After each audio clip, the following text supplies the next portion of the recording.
오늘은 첫 표적 가나의 혼례라는 제목을 가지고 하나의 말씀을 함께 나누도록 하겠습니다. 지난 주간 있었던 중요한 절기 중에 하나가 대보름이 있었습니다. 대보름 때 어떻게 나물들 또 오곡밥 잘 드셨습니까? 예, 별로 안 드신 것 같아요. 그런데 대보름하고 정확히 같은 성경의 절기가 있습니다. 그 절기가 성경에서 불임절이라고 하는 절기입니다. 우리나라 음력은 1월 15일이지만 유대 음력은 12월 15일이 되는 그런 절기였습니다.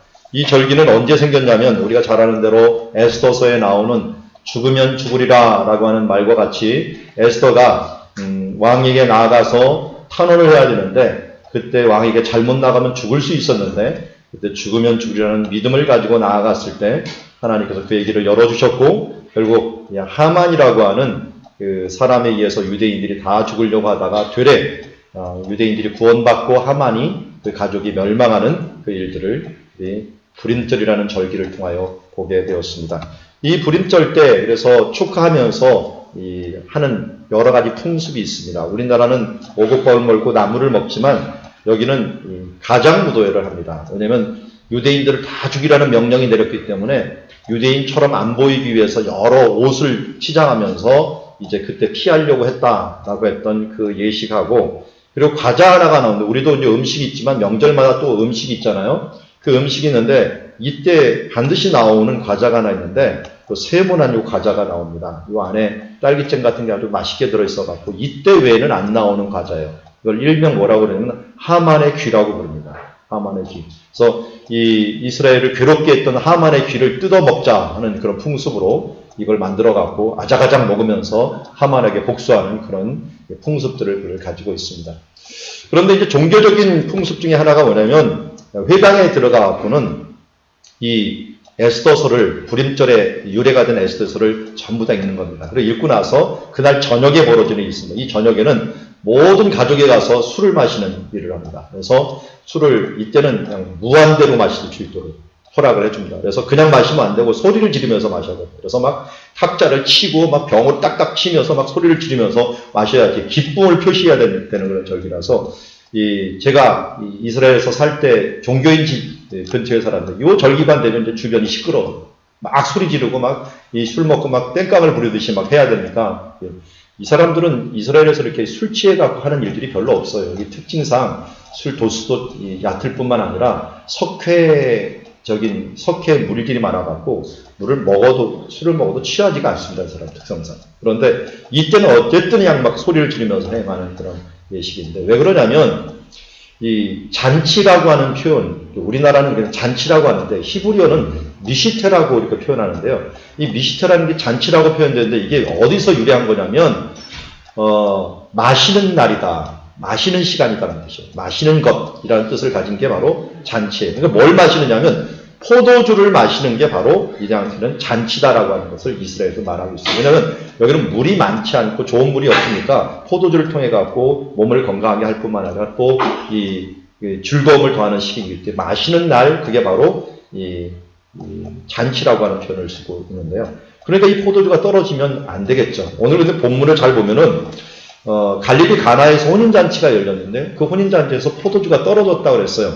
포도주가 떨어졌다라고 하는 건 잔치가 끝나게 됐다라는 거예요. 더 이상 잔치를 할 수 없는 지금 상황에 벌어졌다라는 거예요. 근데 이때 예수님께서 바로 이 포도주를 마련하게 되죠. 물이 변하여 포도주 되는 그런 이적을 행하시게 된 것을 봅니다. 그럼 이 물이 변하여 포도주 되는 예식들은 너무 우리가 잘 아는 이 예식입니다. 아마 교회를 어려서부터 다닌 사람은 너무나도 잘 알 거고 또 커서 다녀더라도 이것은 예수님께서 물이 변해갖고 포도주를 만들었다 하는 이야기들은 술을 좋아하시는 분들은 더 잘 아시겠죠. 네. 하여튼 잘 아는 이 표적이라고 할 수가 있습니다. 그런데 이 표적이 과연 어떤 의미가 있는가 하는 부분들 오늘 말씀을 잘 보면서 느꼈으면 좋겠습니다. 가장 기본적인 것은 이 표적이 처음을 장식한다는 거예요. 11절에 보면 이 첫 표적이라고 얘기했습니다. 예수님의 기적 중에서 처음 표적이라는 거예요. 처음이 굉장히 중요한 게 이 처음 딱 싹수를 보면 앞으로 나무를 알듯이 예수님이 첫 표적을 통해서 예수님이 이야기하려고 하는 것들이 있을 것이란 말이에요. 그러니까 이 첫 표적은 어떻게 보면 요한복음에서 11장까지 이어지다가 12장에서 뭐가 되냐면 6월절 잔치가 또 이어집니다. 6월절 잔치 중에 하나가 뭐였냐면 예수님께서 최후의 만찬이라고 하는 포도주를 또 가지고서 말씀하신 게 있어요. 여기 물이 변해서 포도주 됐지만 예수님께서는 마지막 때는 포도주가 뭐라고 합니까? 자신의 보혈의 피라고 말씀하고 있습니다. 피라고 얘기하면서 이 예수님의 사역은 포도주로 시작해서 포도주로 끝납니다. 그런데 이 혼인잔치라고 하는 것들은 요한계시록의 19장에 가면은 그것은 예수님이 마지막 날에 성도들과 함께하는 예식이 바로 혼인잔치라고 합니다. 그러니까 우리 찬양 들었죠. 어린 양의 이 혼인 예식, 혼인잔치. 우리 앞에서 찬양을 했는데요. 어린 양의 혼인잔치가 바로 예수 그리스도와 함께하는 혼인잔치가 바로 이 첫 표적과 관련이 있다 하는 것을 우리가 알면서 굉장히 처음이지만 두갈식으로 많은 것을 내포하고 있습니다. 제가 말씀을 준비하면서 너무 많은 정보 때문에 머리가 아플 정도로. 그래서 이것이 그야말로 하나하나가 너무 많은 상징을 주고 있고 또 의미를 제공하기 때문에 그것을 정리하면서 오늘 말씀을 함께 나눴으면 좋겠습니다. 자, 먼저 1절을 볼까요? 사흘째 되던 날 갈릴리 가나에 혼례가 있어 예수의 어머니도 계시고 예수님의 어머니가 거기 계신 걸 보면은 아마 친척들의 예식이었던 것 같습니다. 그리고 예수님이 출발했던 곳이 어디냐면 베단이라는 곳에서 출발을 했습니다. 그래서 갈릴리 가나라는 곳에 도착을 했습니다. 약 120km에서 130km 정도 되는 지역이었고 가다 보면 요단강을 한번 건너고 또 이스라엘 골짜기에서 산지를 올라가야지 되는 이렇게 쉽지 않은 여정이었다 하는 것을 알 수가 있습니다. 그런데 이게 1절에 벌써 사흘째 되던 날이라고 하는 말이 참 애매합니다. 사흘째 되던 날. 언제부터 시작해서 사흘째 되던 날입니까? 우리 앞에 1장에서 보았지만 나다나엘을 만나죠. 빌립이 나다나엘을 소개해갖고 나다나엘을 만나는데 이 나다나엘부터 시작해갖고 사흘째 되는 날에는 사흘이면 하루 이틀 사흘이니까 3일째 만나는 거예요. 그러니까 만 이틀 조금 지난 다음에 만나겠죠. 그런데 만 이틀 지난 다음에 베다니에서 가나까지 걸어서 가는 거리가 아니에요. 생각을 해보십시오. 120km를 갔다가 그것도 강도 건너고 산도 오르는데 그걸 갖다가 만 이틀 안에 주파를 할 수 있습니까? 아마 여기 등산 좋아하는 우리 일부 세력들은 갈 수 있겠죠. 그렇지만 이 웬만한 사람들은 가기 힘듭니다. 그래서 이 일반적으로 하루에 가는 거리가 30km입니다. 30km. 아주 빨리 막 그냥 행군을 했다라면 한 40km 정도가 갈 수 있겠죠. 저도 이 예수님의 가시는 여정을 한번 쫓아간다고 해갖고 한번 걸어가고 지난 한 10년 동안 실로에서 세겜까지 한 20km 되는데 그쪽을 걸어봐서 6시간 꼬박 걸려요. 6시간 꼬박 걸리는데 그거 걸리고 걷고 나서 이제 코피 나갖고 쓰러졌어요. 그만큼 힘든 이 여정입니다. 워낙 날씨가 덥고 힘들다 보니까 산을 오르락내리락 하는 게 쉽지가 않고 또 강을 건너갖고 가는 거리가 쉽지 않아요. 그러니까 사흘 되던 때 이게 가기가 힘든 여정인데도 불구하고 어쨌든 지금 사흘째라고 얘기하고 있습니다. 그래서 이 부분들 좀 다르게 해석을 할 수가 있어요. 왜냐하면 사흘째라는 말 자체가 우리 창세기 1장에 오면 하나님이 창조하실 때 어떻게 합니까? 월화수목 이렇게 안 하죠. 어떻게 했어요? 첫째 날, 둘째 날, 셋째 날. 그래서 지금도 이스라엘은 월화수목이었고 첫째 날이 오늘입니다. 오늘 이 주일날이 바로 첫째 날이고요. 그 다음에 둘째 날이 월요일, 셋째 날이 화요일 이런 식으로 날짜를 계산을 합니다. 그런데 이 사흘째, 세 번째 날이라고 해석을 할 수도 있는데 셋째 날이 굉장히 중요한 날이에요. 왜냐하면 창세기 1장에서 하나님 천지를 창조하실 때 뭘 창조하고 나서 하시는 말이면 보시기에 좋았더라 라는 말을 이 창조했더니 땅을 이제 물과 바다를 쫙 가른 다음에 이 바다와 육지를 가른 다음에 땅을 쫙 창조하시고 바다를 보시니까 하나님 보시기에 좋았더라 말씀하십니다. 그리고 나서 대부분은 다 보시기에 좋았더라 한 번만 얘기하는데 이 세 번째 날은 또 식물을 만드십니다. 식물을 갖고 꽃이 피고 열매를 맺는 이런 모습을 보면서 하나님께서 뭐냐면 보시기에 좋았더라 라고 하는 말씀을 선포하십니다. 그러니까 보시기에 좋았더라를 두 번이나 말씀을 하셔요. 한마디로 더블 축복이 있는 날이죠. 더블 축복. 우리나라 같은 무슨 날이라고요? 이런 날이? 손 없는 날입니다. 손 없는 날 뭐 하죠? 이사하고 결혼하고 뭐 이거 다 하죠. 그러니까 이스라엘은 이 화요일 날 주로 많이 해요. 하나님도 2배로 축복했으니까 이왕이면 2배로 축복받자 그래갖고 결혼식 날도 이때 많이 합니다. 그래서 아마 세 번째 날 화요일 날 갈릴리 가나에서 혼례가 있는 것이 아닌가 이렇게 추정을 할 수도 있습니다. 어쨌든 화요일 날이 되었던 예수님이 무진장 빨리 가갖고 사흘 만에 도착해가고 가나에서 혼인잔치를 했건 상관없이 요한복음 1장 50절에 나오는 말씀과는 밀접한 관계가 있습니다. 나다나엘을 만나갖고 예수님이 뭐라고 말씀하셨냐면 내가 너를 무화과 나무 아래서 보았다므로 내가 나를 믿느냐? 이보다 더 큰 일을 볼 것이다. 예수님께서 나다나엘에게 큰 일을 보여줄 것이라고 했거든요. 이 큰 일은 분명히 최종적으로는 예수 그리스도의 십자가와 그리고 예수 그리스도의 천국에 대한 모습이라고 할 수가 있어요. 그렇지만 당장 일어나는 일들, 예언이라고 하는 것은 가까운 것부터 먼 것까지를 다 포함하고 있기 때문에 1차적인 더 큰 일이 뭐냐면 바로 이 혼례였습니다. 가나의 혼례였어요. 왜 이것이 중요하냐면 가나의 혼례는 어디에서 벌어졌냐면 이 요한복음 21장 보면 이 나다나엘을 뭐라고 부르냐면 갈릴리 가나 사람이라고 얘기하고 있어요. 가나 사람. 그러니까 지금 나다나엘에게 큰 일을 보여줄 것이라는데 자기 고향으로 간 거예요. 그 사람의 고향으로. 가갖고 거기서 이 가나 혼례 잔치를 통해 갖고 뭘 보여줍니까? 하나님 예수님께서 더 큰 일을 지금 보여주기를 원하시는 것을 보게 됩니다. 가나는 두 개의 후보지가 있습니다. 성지 순례객들이 많이 가는 지금 케페르 가나라고 하는 이 가나가 하나가 가나 1이 있고요. 그 다음 왼쪽에 있는 가나가 하나 있는데요. 그것은 키르벳 가나라고 부르는데요. 어쨌든 두 후보지가 좋은 후보지로 띄지만 고고학자라든지 아니면 이름이 갈대밭이라는 뜻이거든요. 이 가나 모습을 보면은 두 번째 가나 모습을 보면 이런 멀리 이 갈대숲이 굉장히 많은 곳에 있는 마을이에요. 그렇기 때문에 아마 이 두 번째 있는 가나라고 쓴 곳이 왼쪽에 있는 이 부분이 진짜 가나가 아닐까 추정을 하고 있습니다. 2000년이 지났기 때문에 확실하게 모르는 것들이 굉장히 많지만 고고학 발굴이라든지 여러 이름을 가지고서 추정을 하건데 이곳에서 아마 예수님께서 그의 나다나엘의 고향이었던 가나에서 혼인잔치를 가진 것 같습니다. 이 잔치에 예수님의 어머니뿐만 아니라 2절에 보니까 예수님과 예수님의 제자들도 혼례에 청함을 받았습니다. 이 제자들도 같이 갔다는 건 충분히 가능성이 있습니다. 왜냐하면 나다나엘이 그쪽의 고향이었고 또 예수님의 친척이 요한이었습니다. 저자 요한이 예수님과 또 사촌간이었습니다. 외사촌간이었기 때문에 그 친척하고 같이 갔기 때문에 친척이 초청을 받는 것입니다. 거기다 더불어 안드레와 베드로, 빌립 이 정도의 친구들이 같이 초청을 받을 수 있는 것은 분명히 가능했을 것입니다. 그런데 3절에 보면 이 상황에 큰일이 하나 발생했습니다. 잔치에서 가장 기본이 되는 포도주가 떨어진 겁니다. 이제 잔치라고 할 수 없는 상황까지 되게 된 거예요. 그래서 예수의 어머니가 예수님께 나옵니다. 저들에게 포도주가 없다라고 하면서 예수님께 말씀합니다. 자, 그런데 이 말이 참 애매해요. 포도주가 없어. 여러분, 이 말이 무슨 말입니까? 1. 그냥 푸념한 말이다. 푸념으로 하소연한 거예요. 포도주가 없어. 2. 이 포도주가 어떻게 하냐? 네가 좀 한번 해봐라. 하면서 부탁한 말이다. 해결을 지금 요청한 거다. 3. 포도주가 떨어졌는데 네가 제자들을 너무 많이 데리고 가는 바람에 포도주를 너무 많이 마셨다. 이제 좀 집에 좀 가라. 이런 말이다. 그럼 1, 2, 3 어디를 택하시겠습니까? 2번이에요. 뭘 해결을 해봐라. 그 뒤에 보니까 여러분들 이 뒤에 보면 예수님께서 포도주를 만드는 것을 보니까 두 번째인 것처럼 보이죠. 근데 그것만은 또 아닌 것 같아요. 그것만 아니고. 왜 그러면 그 뒤에 4절이 좀 애매한 지금 대답을 하셔요.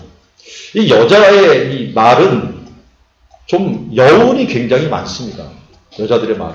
특별히 저도 이제 여자하고 같이 살아보지만 이게 보통 어려운 단어들이 많은 게 아니에요. 그냥 한 단어를 던지는데 여기 포도주가 없다라고 하면 던지는데 이게 여러 가지 뜻을 표해요. 그냥 가만히 있으면 왜 가만히 있냐? 막 움직이면 왜 이렇게 움직여? 그 뜻이 아니야 라고 여러 가지를 얘기를 해요. 그래서 또 제 아내가 요새 성대 결절 수술을 했어요. 그래갖고 바디랭귀지로 주로 얘기를 합니다. 그러다 보면 갑자기 왜 그럴까? 말을 못하니까. 그게 아니고 저는 그 뜻인 줄 알고 행동을 하는데 그게 아니란 말이야 하면서 이게 바디랭귀지가 안 통할 때 답답해합니다. 그렇잖아요. 말할 때도 안 통했는데 이 바디랭귀지 할 때 더 안 통하죠. 그러니까 서로 이거 교통하느라고 요새 힘듭니다. 근데 예수님도 이야기가 힘들었을 거예요, 아마. 이거 뭐라고 내가 이걸 받아야 되는가. 물론 예수님께서 마음의 중심을 아시겠지만 마리아조차도 지금 뭘 이야기하는지 몰랐을 수도 있어요. 이거 하소연도 되고 또 말하는 것도 되고 제자들 너무 많으니까 좀 가라고도 할 수도 있고 이게 참 애매한 순간이에요. 그런데 예수님이 이렇게 여자여 나와 무슨 상관이 있나이까? 이 말도 참 애매해요. 여자여 나와 무슨 상관이 있나이까? 저희 성경에 난해한 구절들이 많이 있는데 제가 이건 아무리 봐도 난해해요. 맨날 봐도. 그래서 성경 학자들이 어떻게 봤는가 봤는데 학자마다 다 틀려요. 다 틀려요. 그러니까 그 뜻을 찾기가 참 힘들어요. 또 원어를 봤어요. 원어를 보니까 더 애매해요. 원어 그대로 해볼까요? 그대로면 이 여자여라고 하는 건 진짜 여자예요. 근데 이건 해석이 좀 가능해요. 여자여라는 것은 우리나라 말로 하면 여사님 이렇게 부르는 거예요. 여사님. 그러니까 객관적으로 보는 거예요. 여사님, 나와 무슨 상관이 나니까 이것은 무관심의 말이라기보다는 그냥 단어 그대로 나여라는 이렇게 됩니다. 무엇이, 나, 그리고 너. 이거예요. 이게 말이에요. 그럼 뭐로 해석을 해요? 그리고 이 무엇입니까? 나와 너, 당신. 그럼 이게 뭐라는 겁니까? 이게 뭐 관용적인 표현이고 그 사람들 가운데 쓰는 그런 표현인 것 같은데 그래서 오늘 성경 번역에는 나와 너와 무엇입니까?를 그냥 애매하니까 무슨 상관이 있습니까? 이렇게 이 말을 했다라고. 그럼 그 뒤에 보면은 그 뒤에 말을 보면 조금 더 알 수 있을까 해서 뒤를 봅니다. 내 때가 아직 이르지 않았네요. 이걸 신학자들은 예수님의 그 십자가의 때가 이르지 않았다 여러 가지를 해석하는데 이게 문장상 뭐가 안 맞아요. 뭐가 안 맞아요. 그래서 제가 고민하고 하다가 뒤에 그 마리아가 뭐라고 합니까? 5절에 보면 마리아가 움직입니다. 어떻게 움직여요? 마리아가 하인들에게 예수님이 원하는 대로 해라! 라고 합니다. 이런 걸 보면서 앞뒤 문장을 좀 제가 나열을 해봤더니 제가 아까 저들에게 포도주가 없다 하는 말에서 여러분들이 거의 찍지 않은 3번이라고 생각을 했어요. 3번. 포도주가 없으니 가야 되지 않을까요? 제자들이 너무 많이 왔어요. 여러분, 요새 결혼식 계획 잘못 가면 큰일 납니다. 특별히 우리 교회는 초등학교 선생님들이 많은데, 제자들 다 데리고 가는 상황이 벌어지면, 이 결혼식에서 굉장히 안 좋아합니다. 왜 그럴까요? 네, 결혼식이 있는데, 우리 관계자라고, 우리 교장 선생님이 이 애들 한 10대 명을 데리고 간다고 생각합시다. 요새 식사비가 얼마인지 아세요? 기본이 4, 5만 원입니다. 결혼식에 뷔페 4, 5만 원인데, 이 제자들 한 10명 데리고 가면 어떻게 돼요? 잘못하다가는 이 비싼 데 가면은 한 50만 원씩 깨트리고 오는 거예요. 그리고 예수님의 제자도 얼마 되겠어? 뭐 10명 가까이 된다면 그 사람이 왕창 왔으면 이 식사비, 그 포도주 진짜 다 먹을 수도 있어요. 그래갖고 포도주가 다 떨어질 수도 있단 말이에요. 왕창 사람들이 와버렸으니까. 장례식이 또 요새는 좀 그렇더라고요. 지금 예수님 한번 생각해 보세요. 멀리서 온 거예요. 멀리서 오다 보니까 배고플 거 아니에요. 그래갖고 식사도 한 그릇만 먹었겠어요? 이왕이면 두세 그릇 먹고 거기다가 뭐 붙여놓은 음식들 막 다 먹어서 다 거절이 난 거죠. 그러니까 마리아가 어떤 면에서 한편으로는 좀 가졌으면 하는 말에서 이 말을 했을 수도 있습니다. 그럼 이 말을 예수님이 어떻게 받으셨는가? 이렇게 받으셨다고 볼 수 있습니다. 여사님, 난 그렇게 생각하지 않습니다. 너 가야 될 때 지금 제자들하고 좀 물러가야 되지 않을까요? 그렇게 생각하지 않습니다. 나와 상관이 없습니다라는 말은 그렇게 해석할 수도 있습니다. 그러면 내 때가 아직 이르지 않았나요? 지금 갈 때가 아닌 것 같습니다. 즉 갈 때라고 생각하지 않습니다라고 이렇게 말을 하면은 어떻게 되면 그 다음 이야기가 쉽게 풀려요.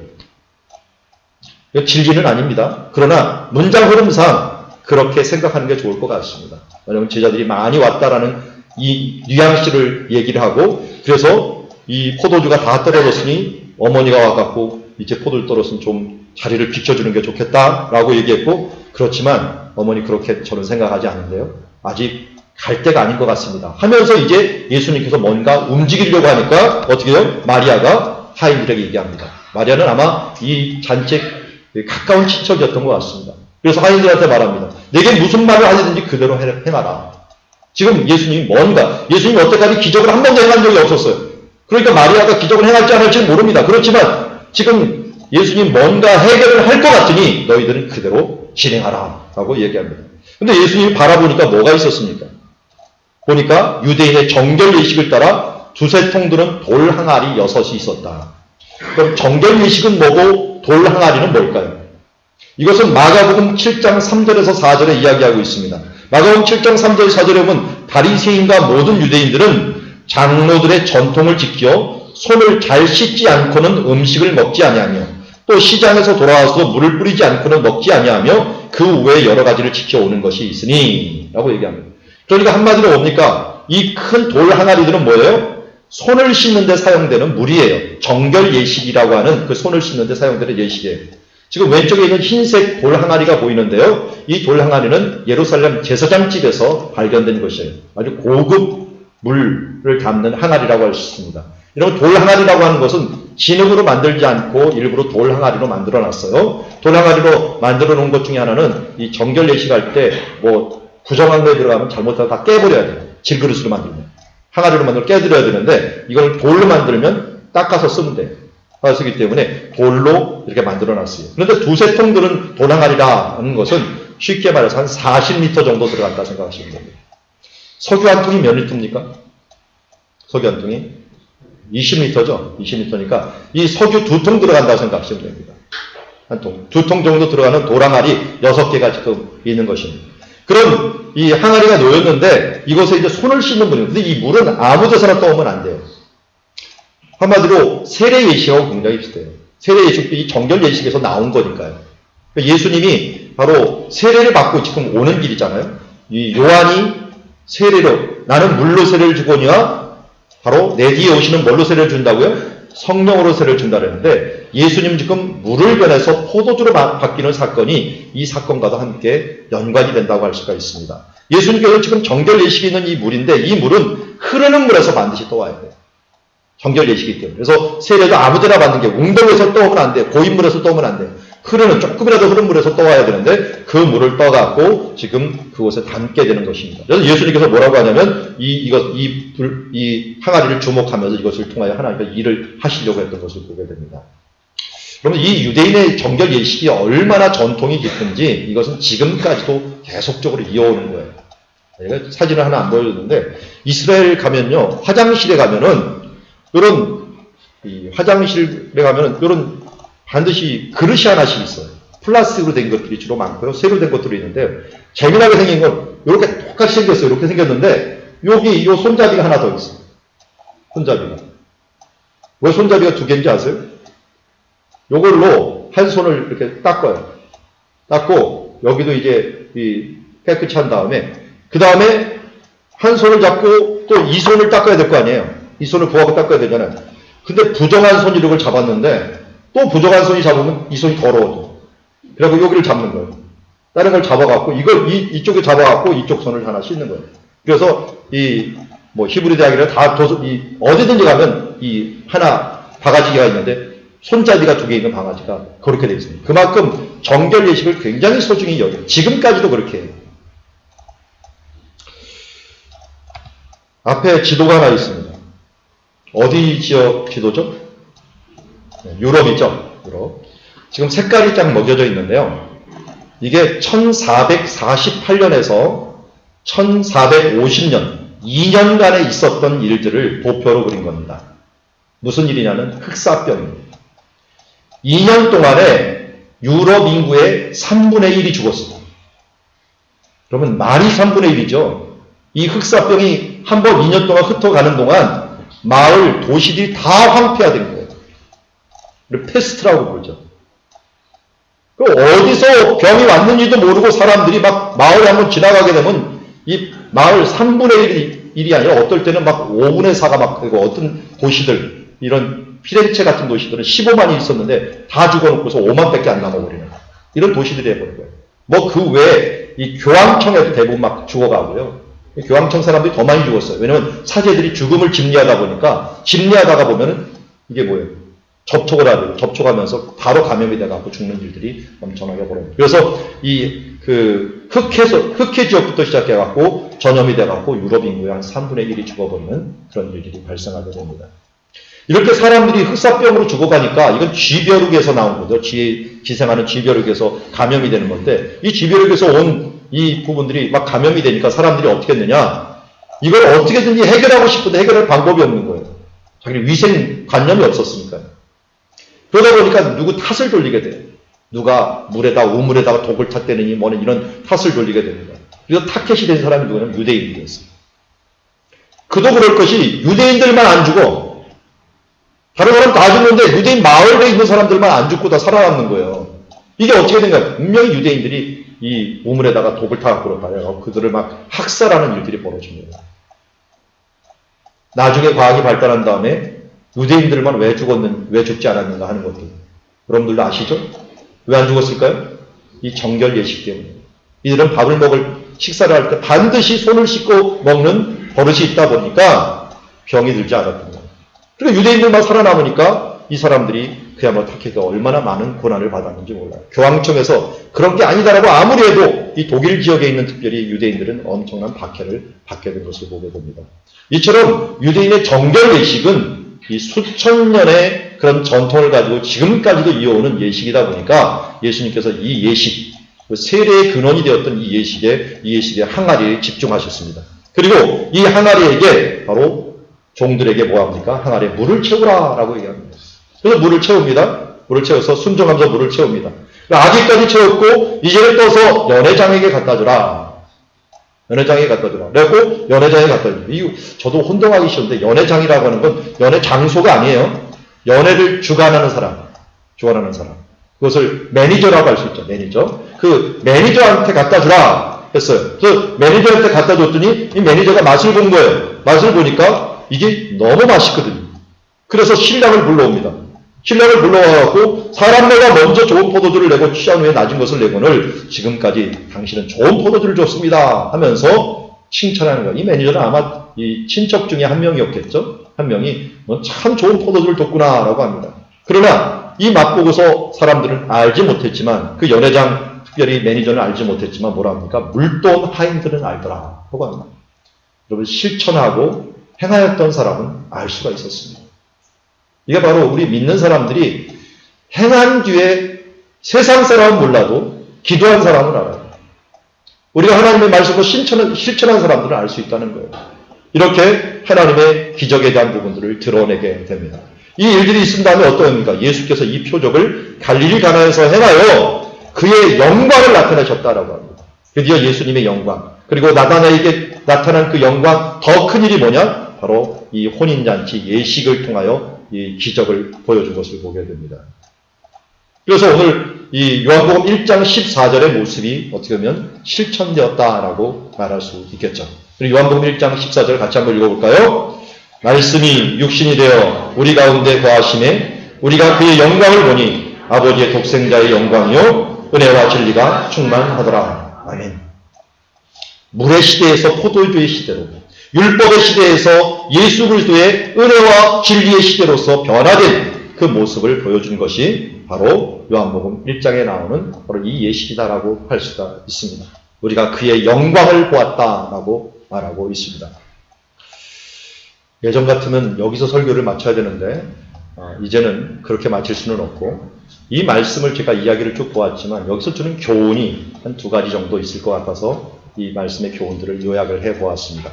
자, 먼저 이 교훈에서 주시는 예수님께서 첫 표적을 갈릴리 가나에서 행하여 그 영광을 나타내서 제자들이 믿었다라는 것입니다.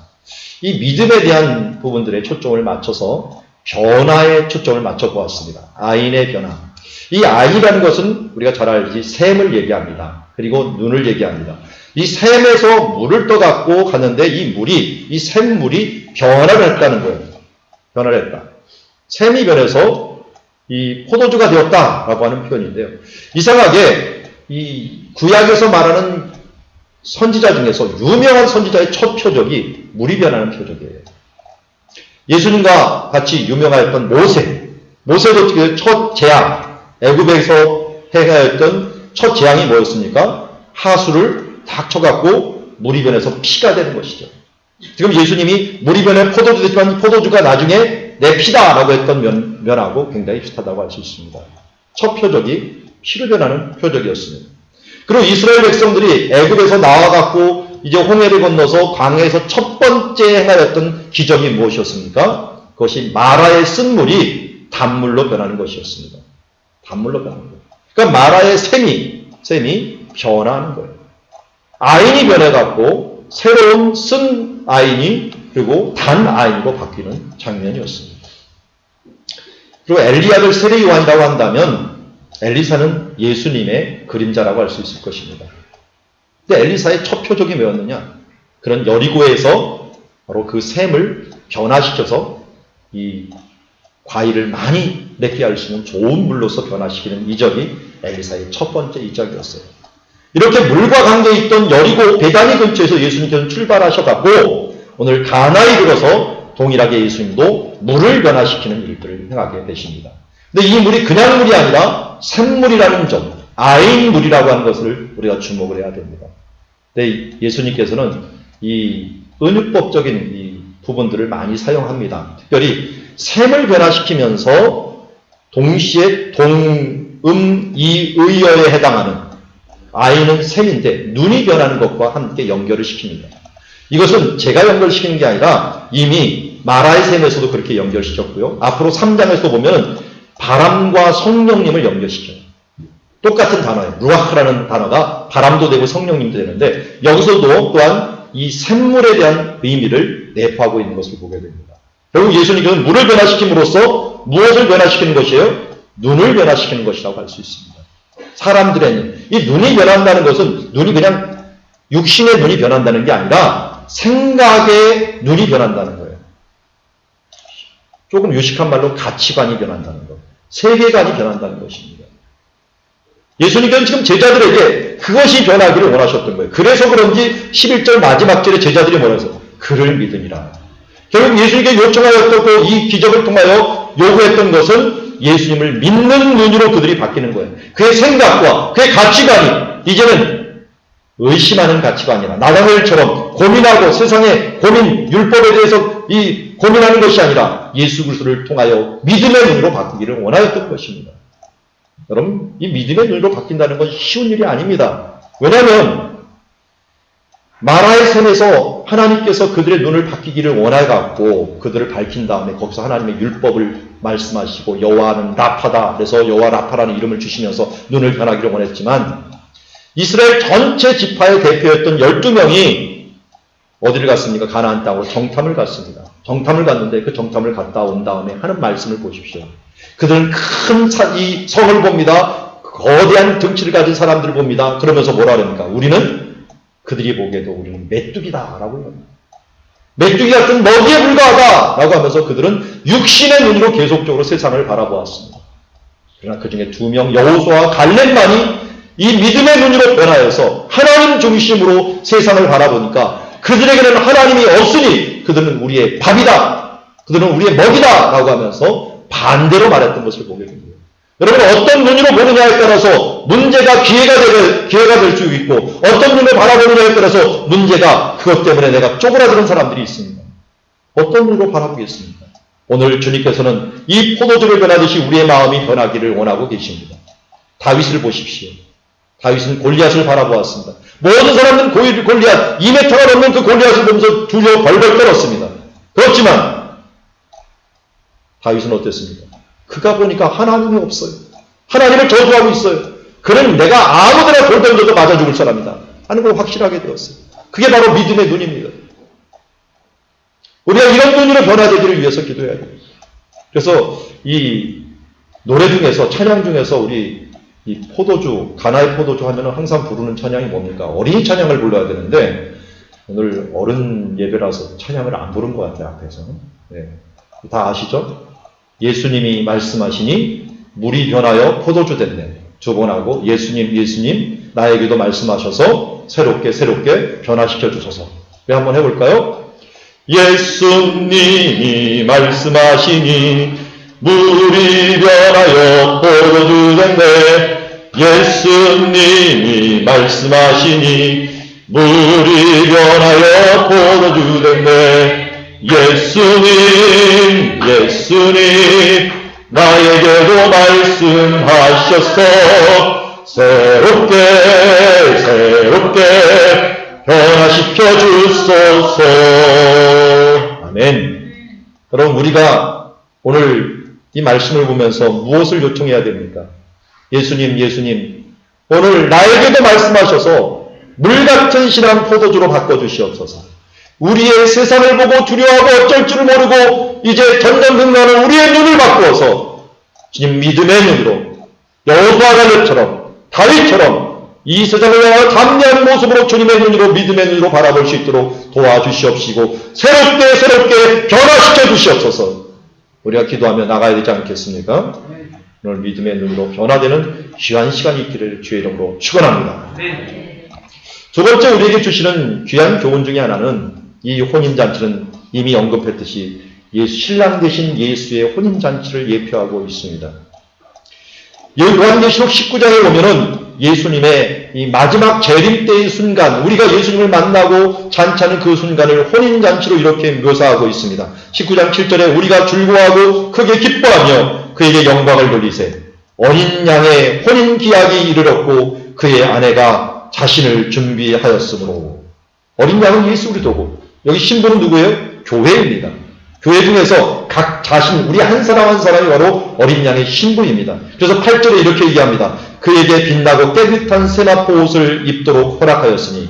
우리 결혼식 할 때 무엇을 입습니까? 예복을 입죠. 드레스를 아주 하얀색, 여러분 뭐 까만색 드레스 입는 거 봤습니까? 그런 거 없죠. 하얀색 드레스를 입습니다. 왜 입습니까? 이 세마포는 곧 성도의 옳은 행실이다.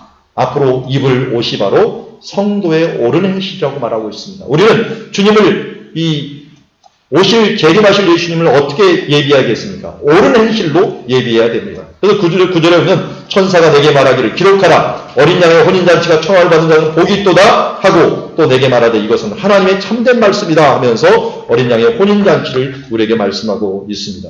어떻게 보면 이 옳은 행실들을 잘 보여주는 것은 여기 종들이라고 할 수 있습니다. 종들이 예수의 말씀에 대해서 순종하여 아구까지 물을 채웁니다. 우리는 물을 변화시킬 수는 없습니다. 그러나 우리는 뭘 할 수 있습니까? 물을 채울 수는 있습니다. 하나님께서 우리에게 요구하는 것은 변화를 요구하는 게 아니라 순종을 요구하고 있습니다. 순종을 하다 보면 어떻게 해서요? 하나님께서 우리를 변화시키는 거예요. 하나님의 말씀을 듣다 보면 말씀이 내 마음속에 새겨지면서 골수에 새겨지면서 내 인생을 변화시킬 수 있는 말씀으로 나를 변화시켜주는 것입니다. 그래서 주님께 순종하며 나갑니다. 다른 사람은 알지 못하지만 하인들은 알더라는 것처럼 우리가 순종하는 사람들은 하나님의 변화를 알 수 있고 그 어린 양의 그 준비할 수 있는 세마포 옷을 입는 신부로 변할 수 있는 것입니다. 우리가 잘 알듯이 신랑 되신 예수님께서는 오십니다. 다시 오십니다. 그때 우리는 어떻게 됩니까? 밝은 드릉불을 들고 준비를 해야 됩니다. 그때 예비하라. 우리 신랑 예수 오실 때 어떻게 예비합니까? 여기 3절에 보니까 항상 깨어 기도하며 거룩한 기름을 준비하지 않고 주를 맞지 못하리. 항상 깨어서 기도하면서 준비해야 됩니다. 옳은 행실로 순종하면서 준비하는 자녀가 되어야 됩니다. 그때 진정으로 주님 신랑 되신 예수, 주님이 재림하실 때 소망의 나라 천국잔치가 이룰 때 그때 당당하게 주님 앞에 나아갈 수 있는 신부로 설 수 있는 줄 믿습니다.